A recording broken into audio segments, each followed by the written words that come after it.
RDC. Radio Vie en Christ, votre fréquence chrétienne. Apporte le salut au monde entier. Et nous savons que le Seigneur Jésus a offert son sang.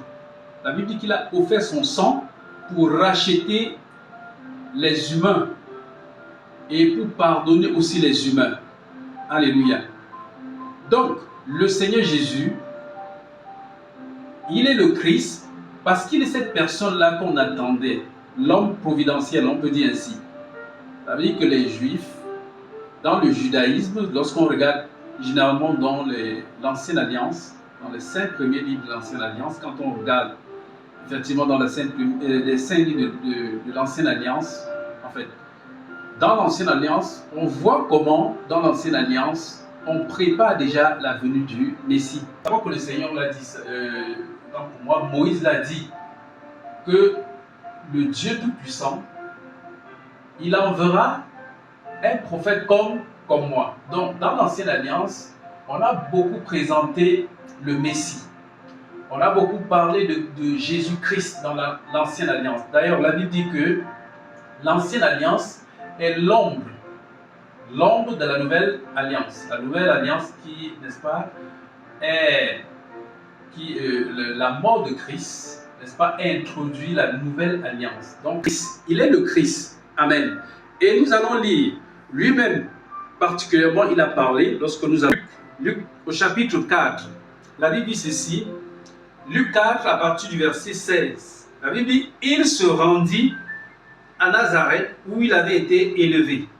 Et selon sa coutume, il entra dans la synagogue le jour du sabbat. Et il se leva pour faire la lecture. Et on lui remit le livre du prophète Ésaïe. L'ayant déroulé, il trouva l'endroit où il est écrit, « L'Esprit du Seigneur est sur moi, parce qu'il m'a oint pour annoncer une bonne nouvelle aux pauvres. » Amen. Amen. C'est-à-dire que l'Esprit de Dieu l'a oint. Amen. Voilà pourquoi j'ai introduit tout à l'heure en disant, Jésus-Christ, Christ signifie homme. Et le Seigneur lui-même de le réitérer ici en disant que parce qu'il m'a oint, donc Dieu l'a oint pour annoncer une bonne nouvelle aux pauvres. Il m'a envoyé pour guérir ceux qui ont le cœur brisé, pour proclamer aux captifs la délivrance et aux aveugles le recouvrement de la vue, pour renvoyer libres les opprimés, pour publier une année de grâce du Seigneur. Vous avez les regards fixés sur Christ. Il disait, mais quel est cet homme qui parle avec autorité? Jamais personne n'a parlé comme cet homme. Quel est cet homme qui parle avec tant d'autorité? Voilà la question que ces personnes étaient en train de se poser. Que vraiment c'est étrange. Non seulement le Seigneur Jésus, il parlait avec autorité, mais en même temps, dans cette autorité, on voyait l'obéissance. On voyait comment les esprits impurs obéissaient. Dieu lui avait donné. Il dit ici que parce qu'il m'a oint pour annoncer la bonne nouvelle aux pauvres, il m'a envoyé pour guérir ceux qui ont le cœur brisé, pour proclamer aux captifs la délivrance. Amen. Pour proclamer aux captifs la délivrance. Amen. Captifs du péché. Bien-aimé, qui est celui qui peut délivrer quelqu'un du péché si ce n'est Dieu lui-même?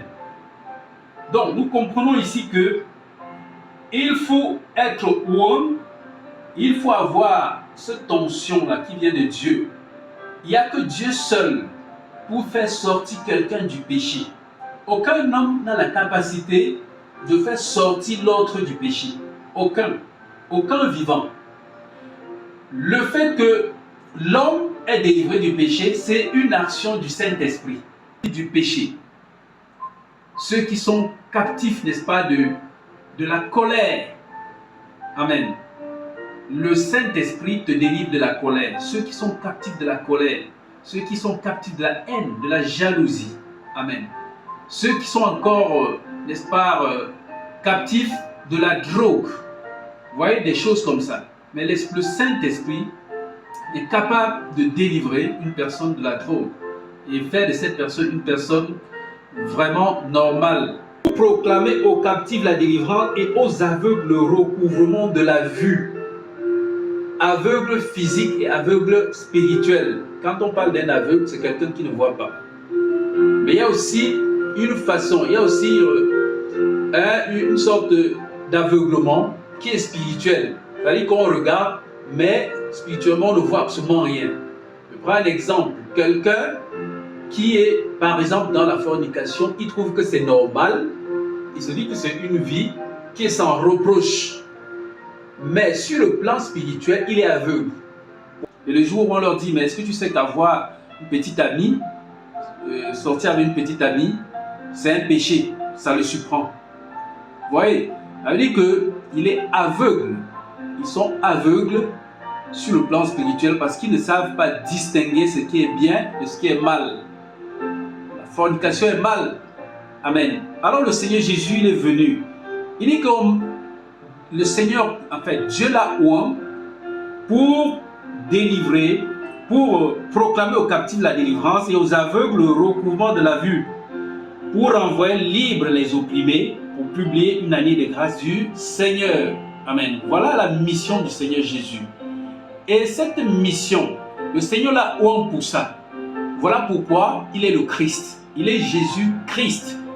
Voilà pourquoi on ne s'arrête pas seulement au mot Jésus, mais on y ajoute Christ. Pour dire tout simplement qu'il a été oint. Celui qui a été oint pour ça. Et lorsque les Juifs attendaient le Messie, parce qu'ils savaient déjà ce que le Messie devrait faire.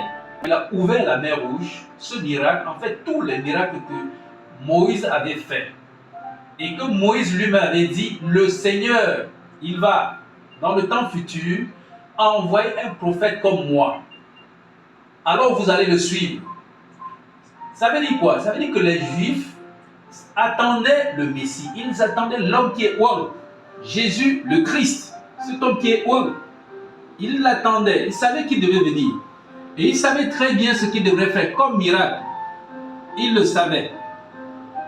Mais malheureusement, quand le Seigneur est venu et quand il a fait tous ces miracles, personne, en fait, les hommes n'ont pas compris que c'était lui.